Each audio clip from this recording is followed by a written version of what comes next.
महानगर के उस अंतिम बस स्टॉप पर जैसे ही कंडक्टर ने बस रोक दरवाज़ा खोला, नीचे खड़े एक देहाती बुजुर्ग ने चढ़ने के लिए हाथ बढ़ाया।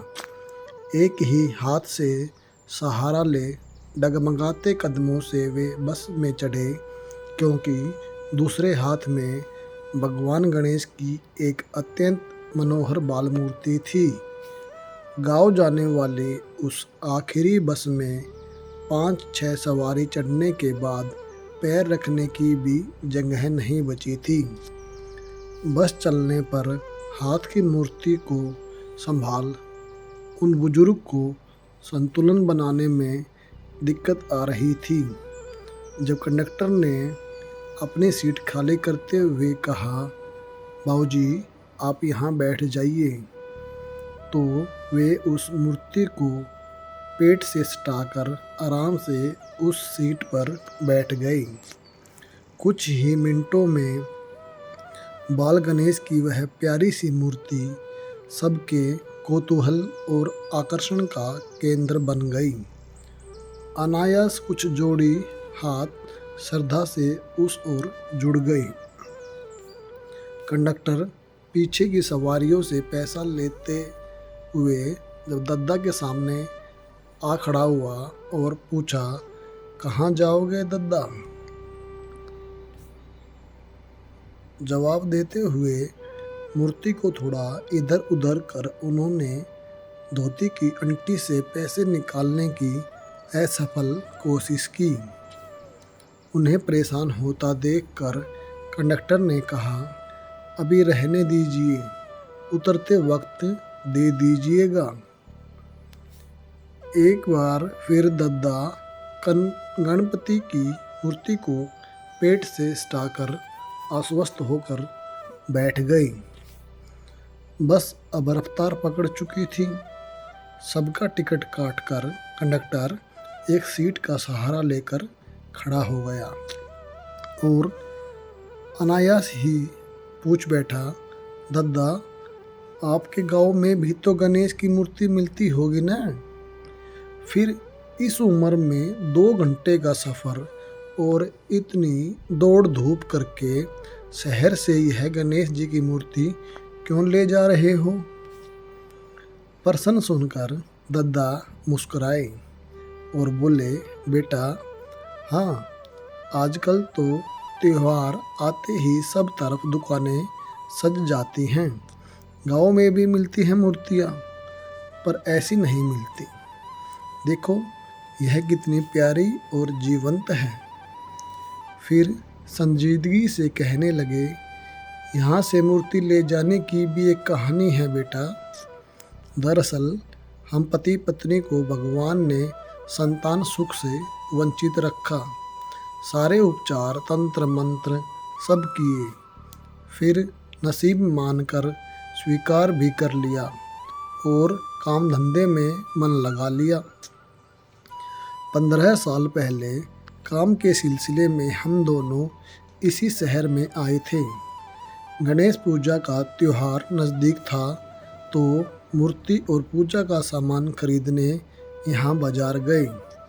अचानक मेरी पत्नी की नज़र एकदम ऐसी ही एक मूर्ति पर पड़ी और उसका मातृत्व जाग उठा।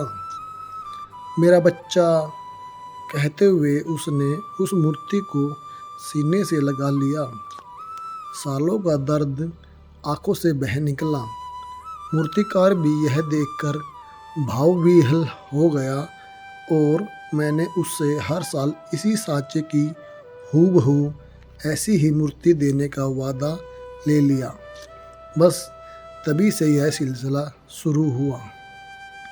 2 साल पहले तक मेरी पत्नी भी मूर्ति लेने साथ आती रही हैं, पर अब घुटनों के दर्द के कारण लाचार है। मेरी भी उम्र हो रही है, फिर भी 10 दिन के लिए ही क्यों न हो, उससे उसका यह सुख मैं छीनना नहीं चाहता। इसलिए अपने बाल गणेश को बड़े जतन से घर ले जाता हूँ। अब तक आसपास के लोगों में अच्छा खासा कौतूहल जाग चुका था। कुछ लोग अपनी सीट से झाँक कर तो कुछ उचक कर मूर्ति को देखकर मुस्कुराते हुए हाथ जोड़ने लगे। तभी पिछली सीट पर बैठी महिला ने चेहरा आगे की ओर करके पूछा, दद्दा, फिर विसर्जित नहीं करते क्या मूर्ति? एक दर्द भरी मुस्कान के साथ दद्दा ने कहा, अब भगवान स्वरूप स्थापित कर विधि विधान से पूजा करते हैं तो विसर्जन तो करते ही हैं, पर इस वियोग के कारण ही इन 10 दिनों में उसके हृदय से मानो वात्सल्य का स्रोत फूट पड़ता है, जिससे हमारा जीवन बदल जाता है। अभी भी रंगोली डालकर आम के तोरण से द्वार सजाकर वहीं पर बैठी हुई मेरी राह देख रही होगी। पहुंचने पर राई और मिर्ची से कड़क नज़र उतारती हैं। पूछो मत, छोटा सा लोटा, गिलास, थाली, चम्मच सब है हमारे बाल गणेश के पास। यही नहीं, रंग बिरंगे छोटे कपड़ों का एक बैग भी बना रखा है उसने। इसलिए जब तक संभव होगा उसे यह सुख देता रहूँगा। कहते कहते दद्दा का गला रुंध गया। यह सुनकर किसी की आंखें नम हुई तो किसी का हृदय करुणा से भर गया। बस अपनी गति से आगे बढ़ रही थी और दद्दा का गाँव आने ही वाला था, इसलिए उन्हें मूर्ति संभाल कर खड़े होते देख पास खड़े व्यक्ति ने कहा, लाइए मूर्ति मुझे दे दीजिए। तो उसके हाथों में मूर्ति को धीरे से थमाकर धोती की अंटी से पैसे निकालकर कंडक्टर को देते हुए दद्दा ने कहा, लो बेटा, 1.5 टिकट काटना।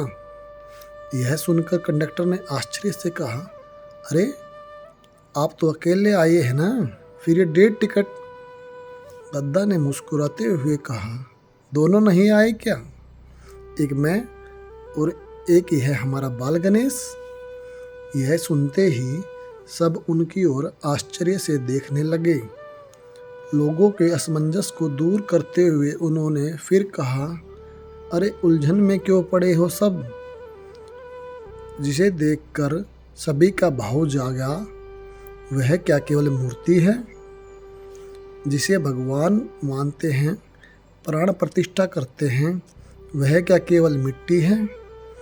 अरे हमसे ज़्यादा जीवंत है वह। हम भले ही उस भगवान मानकर उससे हर चीज़ मांग लेते हैं, पर उसे तो हमारा प्यार और आलिंगन ही चाहिए।